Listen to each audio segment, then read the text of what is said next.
mengenai rizki niku tanggunganipun Allah Subhanahu wa ta'ala. Boten jamin menawi tiang niku kok boten kenal agama terus sugih terus uripe penak niku boten jamin.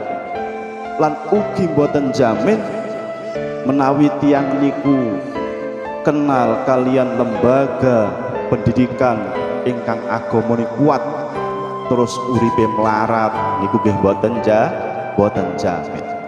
Sing artine nopo?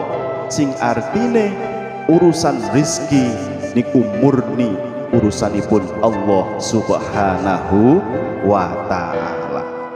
Tapi sebagai orang tua menawi anggenipun nyekolahaken anak niku kok bener-bener ikhlas, yang artinya namung murih ridhone Gusti Allah, sing ateges ngutamakne ilmu agamane, ngutamakne akhlakul karimai, mongko tiang sepah bakal bekantuk keberuntungan yang sangat luar biasa.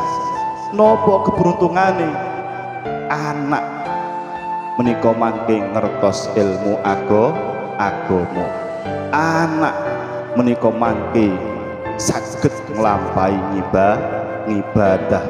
Anak menika mangke saged berakhlak ingkang sae.